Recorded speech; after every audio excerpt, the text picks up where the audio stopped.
Assalamualaikum warahmatullahi wabarakatuh. Semoga kalian semua selalu dalam lindungan Allah dan dijauhkan dari gangguan yang tak kasat mata. Sebelum cerita dimulai, jangan lupa like, komen, dan subscribe agar kalian nggak ketinggalan kisah horor lainnya. Yuk, kita mulai ceritanya. Di lereng Gunung Kerinci yang menjulang tinggi, di sebuah desa yang masih kental dengan kabut pagi dan cerita-cerita mistis, hiduplah seorang pemuda bernama Adul. Usianya baru menginjak 20 tahun, badannya tegap, hasil dari berkebun dan sesekali membantu ayahnya mencari kayu di hutan. Adul punya semangat petualang yang membara, terutama ketika mendengar cerita-cerita tentang keindahan dan keangkeran gunung yang menjadi atap Sumatera itu. Sudah beberapa kali Adul mendaki Kerinci, biasanya bersama teman-teman sekampungnya. Namun kali ini ada yang berbeda. Sebuah kelompok pendaki dari kota datang ke desa mereka, dipandu oleh seorang pemuda lokal yang dikenal cukup berpengalaman di jalur pendakian. Adul bersama 3 temannya ikut bergabung dalam rombongan yang berjumlah sekitar 10 orang itu. Sejak awal, Adul merasa ada sedikit ganjalan dengan salah satu anggota rombongan dari kota. Namanya Riko, seorang pemuda berperawakan tinggi dengan tatapan mata yang selalu meremehkan. Riko seringkali melontarkan komentar-komentar sinis tentang kehidupan desa dan kebiasaan orang-orang kampung. Adul yang pendiam berusaha tidak terpancing. Namun, dalam perjalanan menuju pos pendakian, Riko kembali berulah. Kalian ini jalannya lambat sekali. Sudah terbiasa di kebun, ya? Mendaki gunung saja seperti ke sawah, celetuk Riko sambil mendahului Adul dan teman-temannya. Salah satu teman Adul, Hasan, yang memang lebih temperamental, langsung menyahut, "Hei, kami jalan sesuai kemampuan. Kamu kalau mau cepat, duluan saja sendiri." Riko tertawa sinis. "Sendirian di hutan ini, nanti kesasar nangis." Adul menengahi sebelum perdebatan semakin memanas. "Sudahlah San, biarkan saja dia." Perjalanan pendakian hari itu berjalan cukup lancar, meskipun beberapa kali diwarnai oleh komentar-komentar Riko yang menyebalkan. Mereka mendirikan tenda di sebuah padang rumput yang cukup luas sebelum batas vegetasi. Api unggun dinyalakan, dan suara canda tawa bercampur dengan suara angin malam yang berdesir. Adul merasa sedikit lebih tenang, menikmati kebersamaan dan keindahan langit yang bertaburan bintang. Keesokan harinya, mereka melanjutkan pendakian menuju puncak. Jalur semakin terjal dan berbatu. Kabut mulai turun, membuat jarak pandang terbatas. Adul yang berjalan di tengah rombongan, sesekali melirik ke belakang, memastikan teman-temannya tidak tertinggal. Tanpa disadari, ia sedikit menjauh dari kelompok inti yang dipimpin oleh pemandu. Saat kabut semakin tebal, Adul tersadar bahwa ia tidak lagi melihat seorang pun di sekitarnya. Ia berhenti, mencoba mendengarkan suara teman-temannya, namun yang terdengar hanya desiran angin dan gemerisik pepohonan. Ia mencoba memanggil, "Hasan, Tommy, kalian di mana?" Namun, tidak ada jawaban. Perasaan cemas mulai menyelimuti hatinya. Ia mencoba mengingat jalur yang tadi dilewati, namun kabut yang pekat membuat semuanya tampak sama. Ia memutuskan untuk tetap berjalan lurus, berharap bisa segera menemukan jejak teman-temannya. Namun, semakin jauh ia melangkah, semakin terasa asing suasana di sekitarnya. Pepohonan tampak lebih tinggi dan rapat, dengan bentuk yang aneh-aneh. Suara-suara binatang hutan yang biasanya ia kenali kini terdengar berbeda, lebih misterius. Setelah berjalan cukup lama tanpa hasil, Adul mulai merasa panik. Bekal airnya tinggal sedikit dan perutnya mulai keroncongan. Ia duduk di bawah sebuah pohon besar yang batangnya ditumbuhi lumut tebal, mencoba menenangkan diri. Ia merutuki kecerobohannya yang sampai terpisah dari rombongan. Saat hari mulai beranjak sore dan kabut belum juga menipis, Adul mendengar suara langkah kaki mendekat. Ia berdiri dengan waspada, berharap itu adalah teman-temannya. Namun yang muncul dari balik kabut bukanlah wajah-wajah yang dikenalnya. Seorang lelaki tua dengan janggut putih panjang berdiri di hadapannya.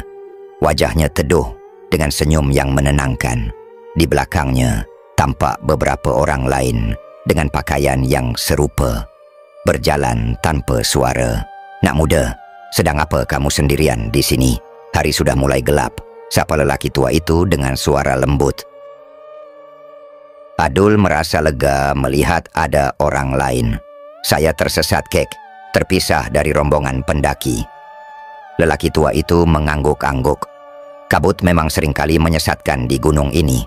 Mari ikut kami, kebetulan kami juga akan kembali ke kampung." Adul tidak punya pilihan lain. Ia mengikuti lelaki tua itu dan rombongannya. Mereka berjalan menuruni lereng yang tampak tidak terlalu curam, namun jalannya setapak dan jarang dilewati.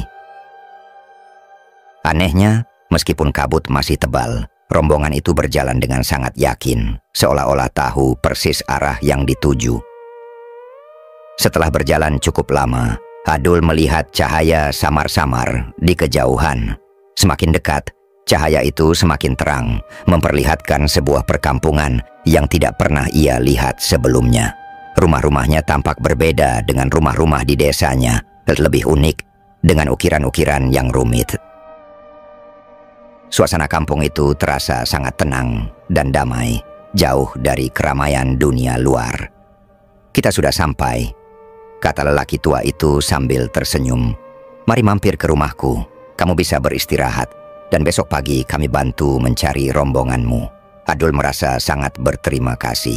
Ia mengikuti lelaki tua itu ke sebuah rumah yang paling besar di tengah kampung. Di dalam rumah sudah ada beberapa orang yang menyambut mereka dengan ramah. Mereka mempersilakan Adul duduk dan menghidangkan makanan yang terlihat lezat dan beraroma harum. Saat Adul makan, ia memperhatikan sekelilingnya. Orang-orang di kampung itu tampak sangat ramah dan sopan. Namun ada sesuatu yang aneh yang tidak bisa ia jelaskan. Mereka berbicara dengan bahasa yang sekilas mirip dengan bahasa daerahnya. Namun ada beberapa kata dan intonasi yang terasa asing. Selain itu, ia tidak melihat adanya anak-anak atau orang yang lebih muda selain rombongan yang menemaninya tadi. Setelah makan, Adul diajak beristirahat di sebuah kamar yang sederhana namun bersih. Lelaki tua itu berpesan agar ia tidur nyenyak dan tidak perlu khawatir tentang rombongannya. Adul yang sudah sangat lelah segera terlelap begitu kepalanya menyentuh bantal. Dalam tidurnya Adul bermimpi aneh. Ia melihat dirinya berjalan di sebuah hutan yang sangat indah, namun terasa sunyi dan tidak berpenghuni. Ia mendengar suara-suara bisikan yang tidak jelas asalnya, membuatnya merasa tidak nyaman. Ia juga melihat kilasan-kilasan wajah orang-orang yang dikenalnya, namun tampak sedih dan khawatir. Keesokan paginya, Adul terbangun dengan perasaan yang tidak enak. Ia keluar dari kamar dan melihat sekeliling rumah. Suasana tampak sepi. Ia tidak melihat lelaki tua maupun orang-orang yang semalam menyambutnya. Ia mencoba keluar rumah dan mendapati dirinya berada di tengah kampung yang tampak lengang.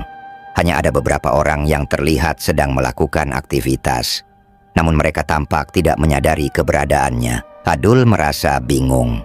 Ia mencoba menyapa beberapa orang, namun tidak ada yang menjawab. Mereka seolah-olah tidak melihat atau mendengarnya.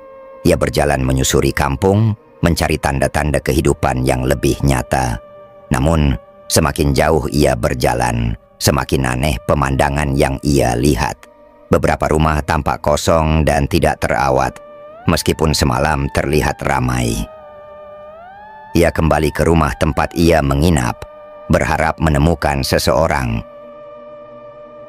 Namun rumah itu kini tampak sunyi dan berdebu, seolah-olah sudah lama tidak dihuni. Adul mulai merasa ada yang tidak beres. Kampung ini terasa seperti mimpi buruk yang menjadi kenyataan. Tiba-tiba, ia mendengar suara samar-samar dari kejauhan. Suara teriakan yang terdengar familiar. Ia mencoba mencari sumber suara itu dan berjalan ke arah hutan di belakang kampung. Semakin jauh ia masuk ke dalam hutan, suara itu semakin jelas. Ia menemukan sebuah padang rumput kecil di tengah hutan. Di sana, ia melihat teman-temannya dari rombongan pendaki sedang berkumpul, tampak panik dan kebingungan. Mereka sedang mencari-cari sesuatu sambil terus memanggil namanya. "Adul, Adul, kamu di mana?" teriak Hasan dengan suara cemas. Adul berlari menghampiri mereka. "Aku di sini, kalian mencari Iku." Namun teman-temannya tidak melihatnya. Mereka terus mencari dan memanggil namanya, seolah-olah Adul tidak ada di sana. Adul mencoba menyentuh Hasan, namun tangannya menembus tubuh temannya itu. Adul terkejut dan mundur beberapa langkah. Ia melihat dirinya sendiri, berdiri di tengah padang rumput, namun tampak transparan dan tidak berwujud. Ia baru menyadari, kampung yang ia datangi semalam bukanlah kampung biasa. Dan orang-orang yang menolongnya kemungkinan besar adalah bukan manusia. Adul memejamkan mata, menggosok-gosoknya kuat-kuat, berharap penglihatan yang menyesakan itu hanyalah ilusi. Namun ketika ia membuka mata kembali, pemandangan itu tetap sama. Teman-temannya Hasan, Tommy, dan yang lain masih berdiri di padang rumput, berteriak-teriak memanggil namanya, tetapi tak sedikit pun menoleh ke arahnya. Ia melambaikan tangan, mencoba menarik perhatian, namun tak ada respons. Mereka seolah menembusnya, seperti udara. Rasa dingin yang menusuk tulang perlahan merayap naik dari kakinya, melumpuhkan seluruh tubuhnya. Ini bukan hawa dingin pegunungan biasa. Ini adalah sensasi yang menggerogoti jiwanya, memberitahunya bahwa ia bukan lagi bagian dari dunia mereka. Adul mencoba berteriak, memanggil nama teman-temannya sekuat tenaga. Namun yang keluar dari kerongkongannya hanyalah bisikan tanpa suara, tak terdengar bahkan oleh dirinya sendiri. Sementara itu, di padang rumput yang sama, Hasan, Tommy, dan seluruh rombongan pendaki terus menyusuri area itu dengan keputusasaan yang semakin memuncak.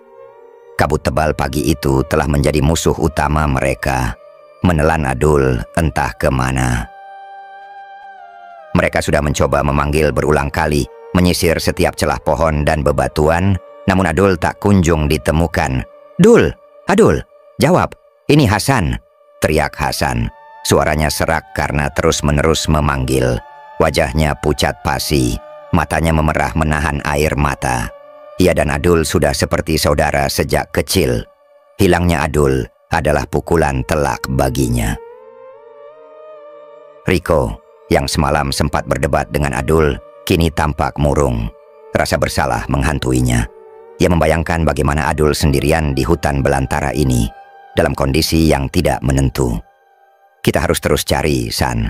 Dia pasti tidak jauh dari sini," ucap Rico, mencoba meyakinkan Hasan dan dirinya sendiri. Pemandu lokal, Pak Jono, terlihat paling tenang di antara mereka, namun raut wajahnya tidak bisa menyembunyikan kekhawatiran yang mendalam. Ia sudah berpengalaman menghadapi berbagai medan di Kerinci, namun hilangnya pendaki tanpa jejak di kabut setebal ini adalah hal yang sangat jarang terjadi. "Kita sudah menyisir radius 1 kilometer dari titik terakhir Adul terlihat, tapi belum ada tanda-tanda," ujarnya lesu.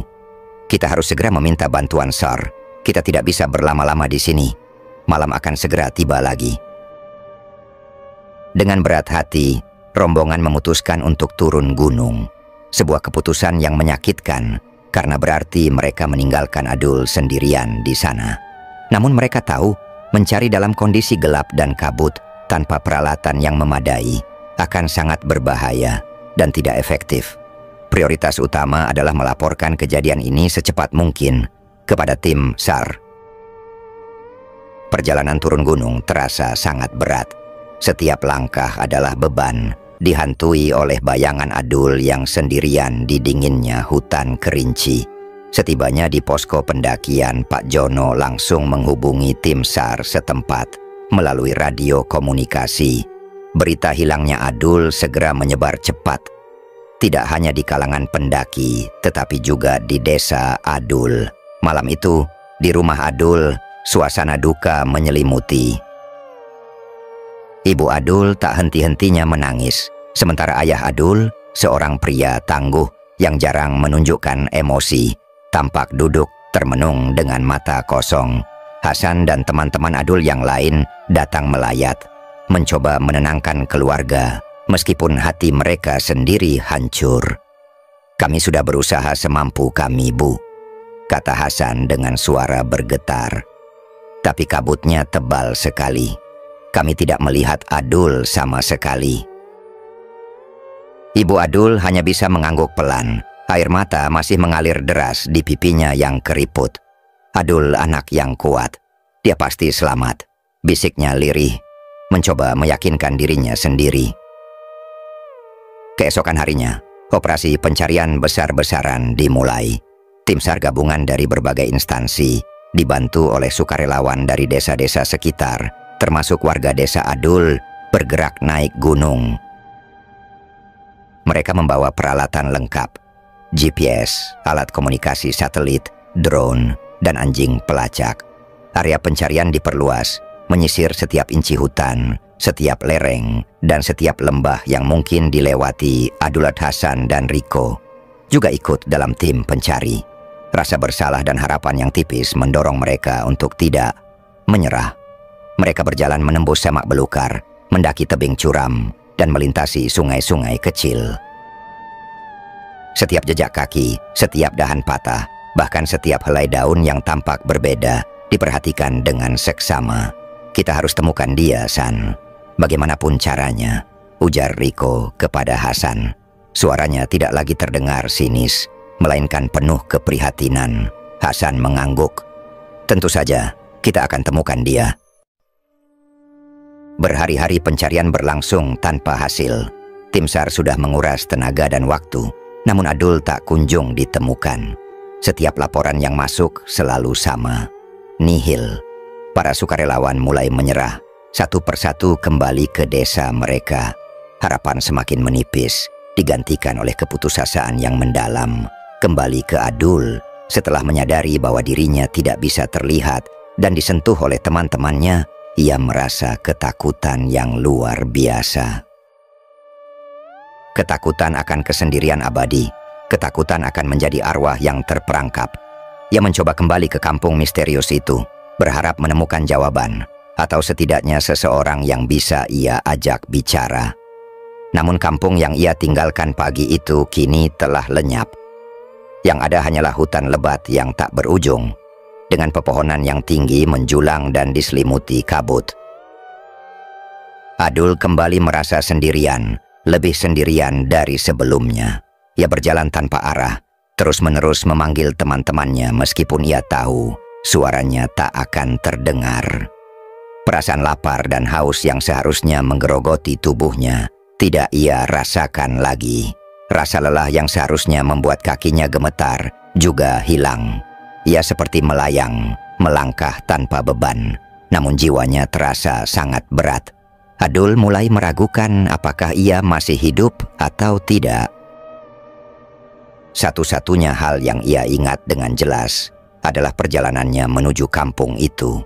Jalan setapak yang ia lalui bersama lelaki tua berjenggot putih. Adul mencoba melacak kembali jejak itu, berharap bisa kembali ke tempat ia berasal, ke tempat di mana ia masih menjadi Adul yang utuh. Ia berjalan berjam-jam, menyusuri hutan yang terasa semakin asing. Pepohonan di sekelilingnya tampak bergerak-gerak. Bayangan-bayangan hitam melintas di sudut matanya. Ia mendengar bisikan-bisikan, seperti suara angin yang membawa pesan-pesan misterius. Adul mencoba mengabaikannya, memfokuskan pikirannya pada satu hal. Kembali, tiba-tiba, ia merasakan sakit kepala yang luar biasa. Seperti ada ribuan jarum yang menusuk otaknya. Pandangannya menjadi kabur, berputar-putar. Suara-suara bisikan semakin keras, bercampur dengan suara gemuruh yang dahsyat. Adul memegangi kepalanya, mencoba menahannya agar tidak pecah. Ia terjatuh ke tanah, merasakan tubuhnya bergetar hebat. Pemandangan di sekelilingnya berubah drastis. Hutan yang tadinya gelap dan berkabut, kini diterangi oleh cahaya terang yang menyilaukan. Pohon-pohon tinggi menjulang itu perlahan menghilang, digantikan oleh pemandangan yang familiar, jalur pendakian yang biasa ia lewati. Rasa sakit kepala itu perlahan mereda. Adul mencoba membuka matanya perlahan. Ia melihat kakinya, menyentuhnya. Tubuhnya terasa padat, nyata, bukan lagi transparan. Ia meraba wajahnya, merasakan tekstur kulitnya, dan mencubit lengannya sendiri. Terasa sakit, napasnya memburu. Keringat dingin membasahi seluruh tubuhnya. Ia menoleh ke sekeliling, dan yang ia lihat adalah hutan kerinci yang sesungguhnya. Pepohonan yang tinggi, semak belukar yang lebat, dan udara dingin yang menusuk tulang. Tidak ada lagi kampung misterius itu. Tidak ada lagi orang-orang berjubah putih. Semuanya hilang, seperti mimpi. Adul mencoba berdiri. Kakinya terasa lemas. Ia limbung, namun berhasil menopang dirinya pada sebatang pohon. Otaknya masih mencerna semua kejadian yang baru saja ia alami. Apakah itu hanya mimpi, halusinasi, atau sesuatu yang lain? Ia merasakan tenggorokannya kering kerontang, perutnya bergemuruh hebat karena lapar. Ia merogoh tas ranselnya, mencari botol air dan sisa makanan yang ia bawa. Ternyata bekalnya masih ada, meskipun tinggal sedikit. Ia meneguk airnya sampai habis dan menggigit roti kering yang sudah agak keras. Setelah merasa sedikit lebih baik, Adul mencoba mengingat jalur yang tadi ia lewati. Ia melihat ke sekeliling, mencari tanda-tanda yang bisa membimbingnya. Kabut memang sudah menipis, namun hari sudah mulai beranjak sore. Ia harus segera menemukan jalan keluar. Adul berjalan mengikuti intuisi, mencoba menemukan jejak yang paling mungkin mengarah ke jalur pendakian utama. Setiap langkahnya penuh kehati-hatian. Ia sesekali berhenti, mendengarkan suara-suara di sekitarnya. Yang ia dengar hanyalah suara alam. Tidak ada lagi bisikan-bisikan aneh. Setelah berjalan cukup lama, ia melihat sebuah pohon pinus yang sangat besar, dengan dahan yang menjuntai rendah. Ia ingat pohon itu. Itu adalah salah satu penanda di jalur menuju puncak. Jantungnya berdegup kencang. Ia merasa sedikit lega, namun kegembiraan itu tidak berlangsung lama. Dari kejauhan, ia mendengar suara-suara samar. Suara anjing menggonggong dan suara orang-orang memanggil. Bukan suara teman-temannya, ya Adul mengira itu adalah tim SAR. Ia berlari ke arah suara itu, berharap bisa segera ditemukan. Ketika ia mendekat, ia melihat beberapa orang berseragam tim SAR sedang menyisir area. Mereka tampak lelah dan putus asa. Bersama mereka, ada 2 anjing pelacak yang terus mengendus tanah. Adul mencoba memanggil, namun suaranya lagi-lagi tertelan oleh angin. "Halo, saya di sini. Tolong!" teriak Adul sekuat tenaga. Ia melambaikan tangannya tinggi-tinggi, namun lagi-lagi mereka seolah tidak melihatnya. Seorang anggota SAR berjalan melewatinya begitu saja, tanpa sedikit pun menoleh. Anjing pelacak yang seharusnya bisa mencium keberadaannya hanya lewat begitu saja, seolah tidak ada apa-apa. Adul kembali merasakan kengerian yang sama seperti tadi. Apakah ia kembali menjadi tidak terlihat, atau apakah ia memang masih berhalusinasi? Ia panik, mencoba menyentuh anggota SAR itu. Tangannya menembus. Sama seperti saat ia mencoba menyentuh Hasan. Adul mundur dengan cepat. Kakinya lemas. Ia terduduk di tanah. Jika ia masih berhalusinasi, berarti semua yang ia alami, termasuk kampung misterius itu, dan pertemuannya dengan orang-orang berjubah putih, adalah bagian dari halusinasinya. Sebuah halusinasinya yang begitu nyata, begitu meyakinkan, sehingga ia tidak bisa membedakan antara mimpi dan kenyataan. Rasa takut yang berbeda kini merayapinya. Bukan lagi takut akan kesendirian, melainkan takut akan kewarasannya sendiri. Apakah otaknya sudah rusak? Apakah ia mulai gila karena tersesat di hutan? Ia melihat tim SAR itu menjauh. Suara mereka semakin samar. Ia tahu, jika ia tidak bisa terlihat oleh mereka, ia tidak akan pernah ditemukan. Ia akan tetap terperangkap di sini.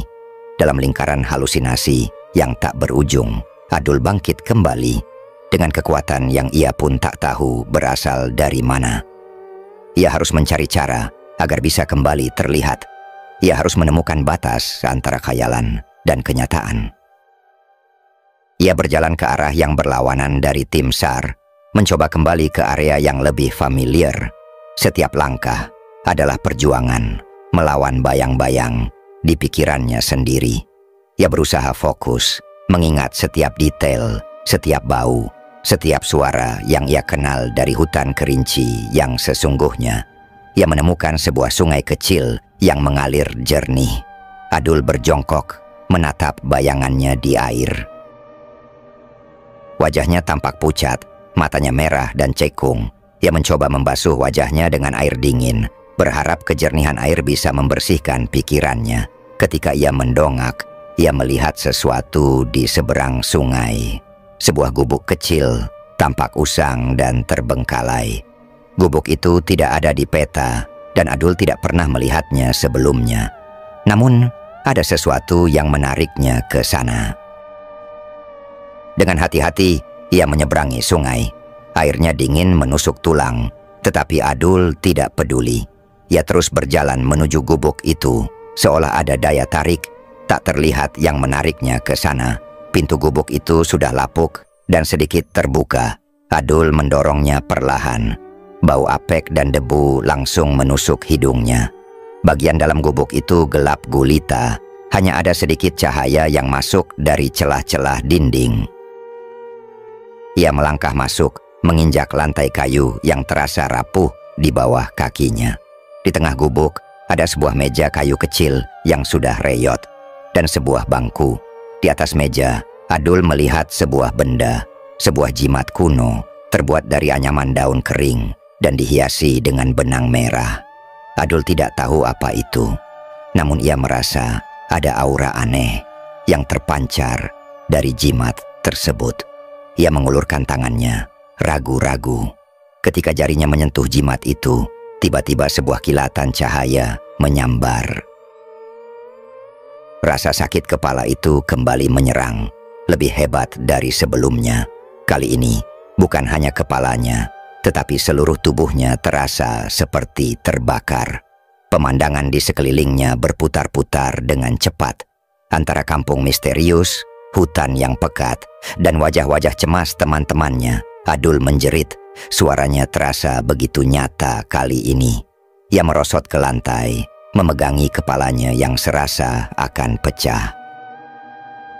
Seluruh tubuhnya menggigil tak terkendali. Ia tidak tahu berapa lama ia merasakan sakit itu. Ketika rasa sakit itu akhirnya mereda, ia membuka matanya perlahan. Ia masih berada di dalam gubuk itu, tetapi cahaya yang masuk kini lebih terang. Debu-debu tampak menari-nari di udara. Ia mencoba mengangkat tangannya, dan kali ini ia melihatnya dengan jelas, utuh, tanpa ada jejak transparan. Ia menyentuh kulitnya, merasakan pori-pori dan bulu-bulu halus. Ia melihat kakinya, terasa kokoh menapak bumi. Adul merasa lega yang luar biasa. Ia merasa telah kembali ke tubuhnya sendiri, kembali ke dunia nyata. Namun saat ia menoleh ke pintu gubuk, ia melihat siluet seseorang berdiri di sana. Sosok itu tinggi dan ramping dengan rambut panjang terurai dan pakaian berwarna gelap.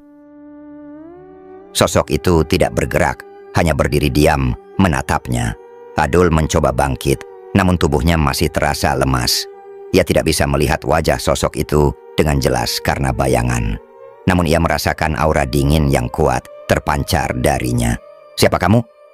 bisik Adul, suaranya parau. Sosok itu tidak menjawab. Perlahan, ia mengangkat tangannya, menunjuk ke arah Adul. Jari telunjuknya yang panjang dan kurus, itu mengarah tepat ke dada Adul. Adul merasakan dadanya sesak. Ia mencoba bernapas, namun seolah ada sesuatu yang mencekiknya.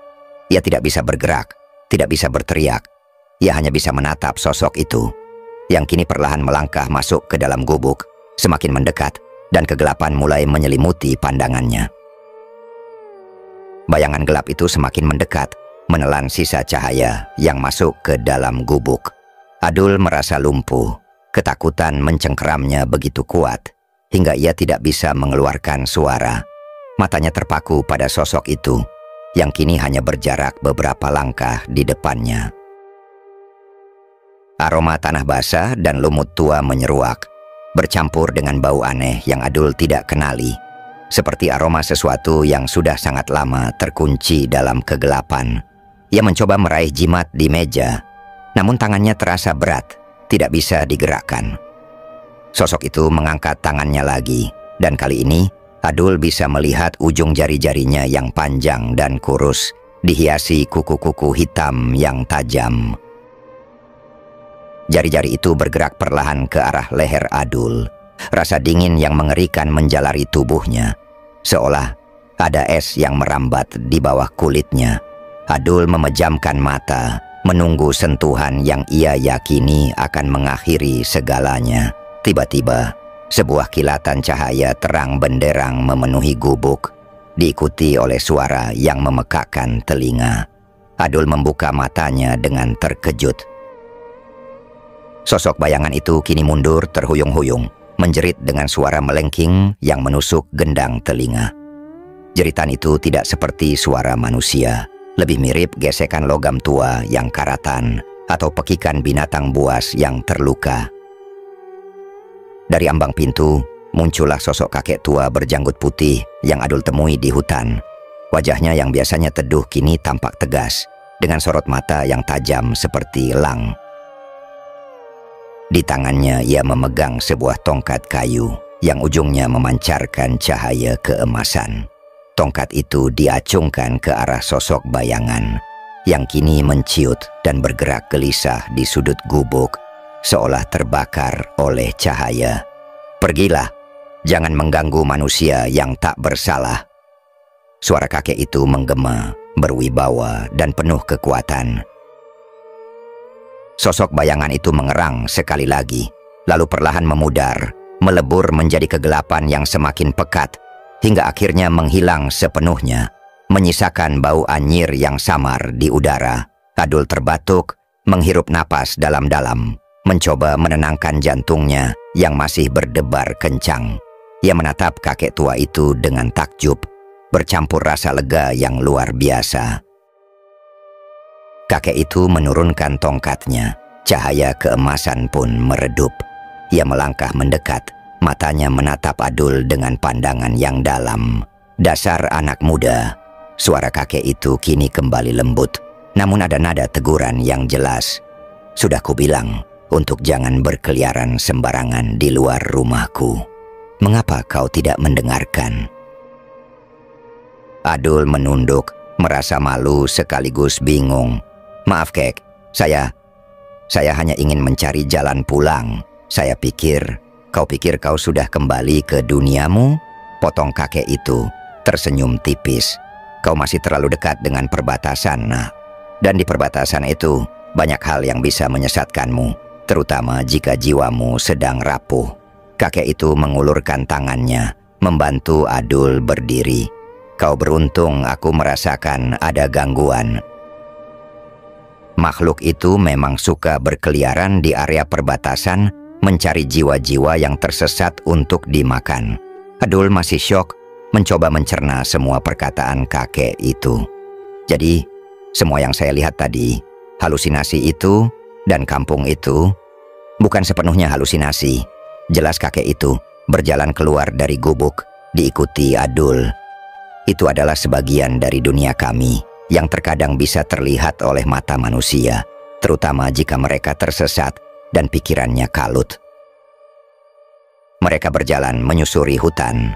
Kali ini, Adul bisa melihat semuanya dengan jelas. Pepohonan yang tinggi dan rimbun, bebatuan yang diselimuti lumut hijau, dan suara-suara serangga hutan yang familiar. Tidak ada lagi kabut tebal, tidak ada lagi bayangan-bayangan aneh.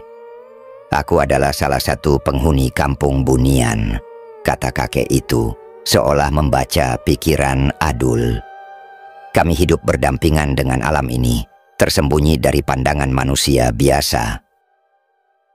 Kampung yang kau datangi itu memang ada, namun tidak semua orang bisa melihatnya dengan mata telanjang. Adul tercengang. Cerita-cerita tentang bunian yang sering ia dengar dari neneknya kini terasa sangat nyata. Makhluk halus yang tinggal di alam lain, di balik dimensi yang berbeda, namun sesekali bisa berinteraksi dengan manusia. "Mengapa saya bisa masuk ke sana, Kek?" tanya Adul. "Karena kau tersesat terlalu dalam, nak," jawab kakek itu. "Ketika seseorang kehilangan arah dan jiwanya kosong, mereka akan lebih mudah tertarik ke dunia lain. Kami membantumu, memberikanmu tempat berlindung, agar kau tidak dimangsa oleh makhluk-makhluk lain yang lebih jahat." Adul teringat kembali keramahan kakek itu dan orang-orang di kampung Bunian. Ia merasa berterima kasih, meskipun ia sempat mengira semua itu adalah bagian dari halusinasinya. "Tapi, mengapa saya tidak bisa terlihat oleh teman-teman saya dan tim SAR?" tanya Adul, mengingat kembali momen mengerikan di padang rumput. Kakek itu berhenti berjalan, menunjuk ke arah dahi Adul. "Karena ada segel yang terpasang pada dirimu, segel yang membuatmu tersembunyi dari pandangan manusia di duniamu. Aku sengaja melakukannya, agar kau tetap aman di kampung kami.